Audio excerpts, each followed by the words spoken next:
Hey everyone, welcome back to Rocky Goes to Hollywood. Today we're looking at the life and incredible career of one of the most beloved actors of all time, Robin Williams. From his hilarious stand-up routines to his heartwarming roles, Williams brought joy to millions around the world. But behind the laughter was a man with an inspiring yet sometimes heartbreaking journey. In this video, we'll uncover surprising facts and personal moments that defined his life. So let's take a journey into the magic of Robin Williams. While some may assume that the late comedian began in the stand-up scene, he actually attended Juilliard on a scholarship before venturing into comedy.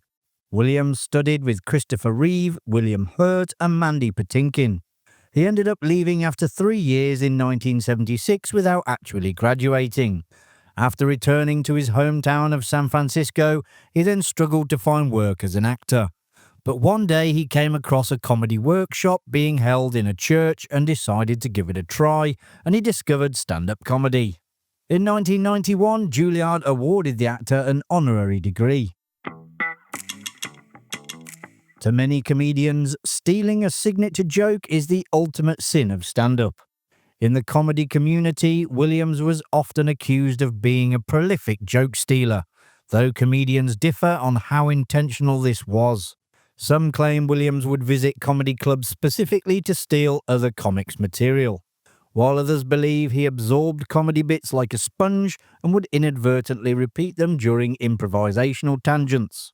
Williams acknowledged in an interview that, in the early days of his career, spending nearly 24/7 in comedy clubs led him to absorb ideas and phrases that would later resurface in his improvisations. He explained that sometimes he'd realize, "Oh shit, my brain was working that way." Williams also admitted that when other comedians confronted him about stealing their jokes, he would apologize by offering them money. He joked that he became the bank of comedy, saying, like, "Oh shit, here you go, here's money, I'm sorry."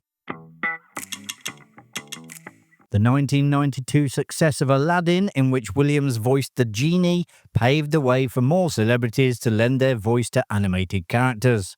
Before this film, voice acting was almost exclusively the realm of voice actors, people specifically trained to provide voices for animated characters. Since then, of course, big names have appeared in animated films, from The Lion King to Toy Story to Shrek. Williams continued to lend his voice to animated films as well, including Happy Feet and Happy Feet 2. Williams refused to work with Disney again after the release of Aladdin, despite the film's immense popularity. This was because he had agreed to a lower salary of $75,000 for the role, but the one condition was they don't sell anything like Burger King, toys or merchandise using his voice or image. Williams later stated that Disney violated this agreement by using his voice in advertisements to sell merchandise related to the movie. As a result of this perceived breach, Williams did not return to voice the genie in the sequel, The Return of Jafar, which was released in 1994. Initially, Disney dismissed Williams's claims and sent him a Picasso painting as a gesture of thanks, but this did not repair the damaged relationship. Jeffrey Katzenberg, the then chairman of Walt Disney Studios, was later replaced by Joe Roth, who publicly apologized to Williams, and then Williams agreed to reprise his role in Aladdin the King of Thieves. In March 1998, Williams won the Best Supporting Actor Oscar for his role as Sean Maguire in Good Will Hunting. During an appearance on The Graham Norton Show, he reflected on the experience, recalling that for about a week, people congratulated him on his win, but within 2 weeks, he was simply Mork again. He also admitted to accidentally omitting a crucial person from his acceptance speech, his mother, who was in the audience. Even his therapist was shocked by the oversight, and for years afterward, his mother playfully reminded him of it and would ask how the award was. During the 25th anniversary screening of Schindler's List at the Tribeca Film Festival, Steven Spielberg revealed that Williams had regularly called him during filming to lift his spirits. Having worked with Spielberg on Hook, Williams understood the emotional toll the project took on him. Once a week, he would call and perform 15 minutes of stand-up over the phone, giving Spielberg the laughter he desperately needed as a release. The Mork and Mindy producers had to hire someone that spoke multiple languages to keep track of him secretly trying to slip in swear words in other languages during filming of the show. Ironically though, the character Arnold Wanker featured in the season 1 episode To Tell the Truth, he was played by Logan Ramsay. As a teenager, Lisa Jacob played Lydia Hillard in Mrs. Doubtfire, but her high school was unhappy when she left for 5 months to film the movie. She later wrote on her blog that her absence created extra work for teachers who were unprepared to accommodate a non-traditional student, leading to her expulsion during filming.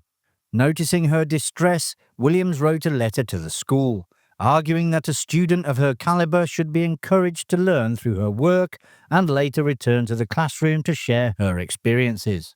Despite framing the letter, the school refused to readmit her. Jacob reflected that in an industry known for backstabbing, Williams had genuinely supported her, something she deeply appreciated at just 14 years old. Ethan Hawke recalled that Williams had been tough on him while filming Dead Poets Society.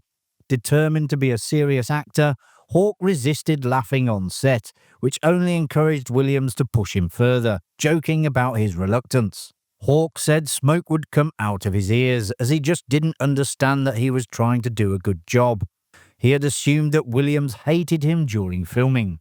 However, after production ended and Hawke returned to school, he received an unexpected call from Williams' agent, who, at his suggestion, offered to sign him.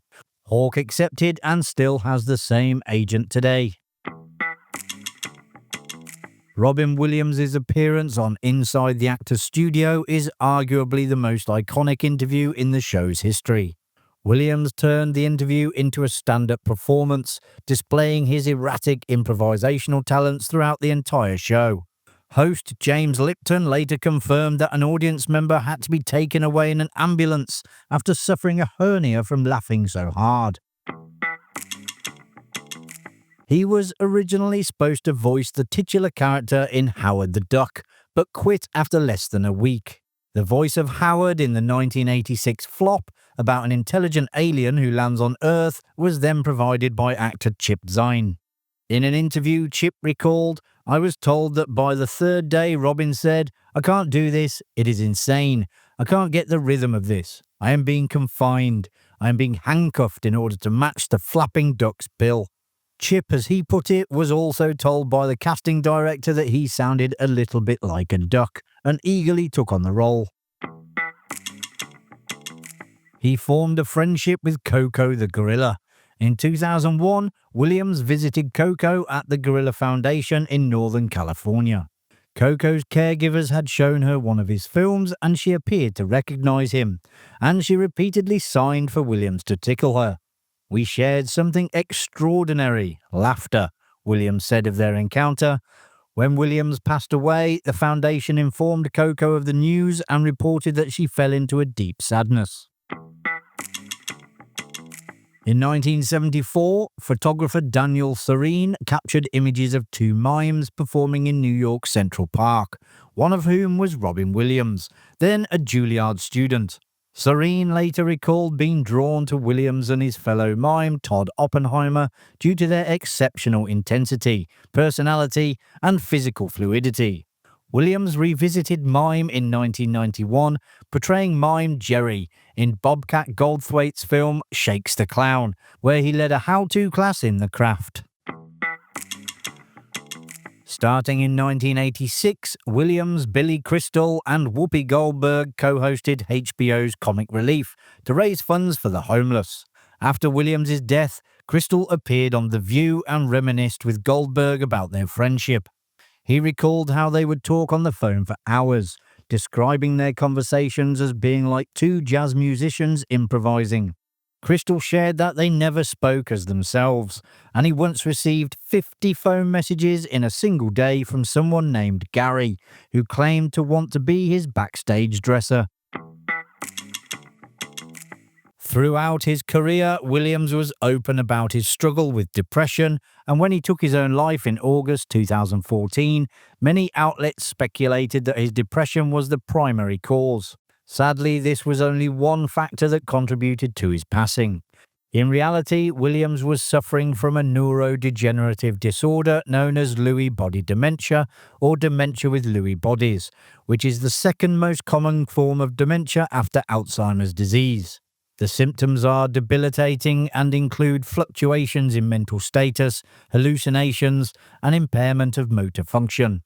According to Williams's widow Susan, the disease began to manifest in the year before his death, rapidly deteriorating his mental state. Susan explained in an interview that the man she loved was just disintegrating before her eyes.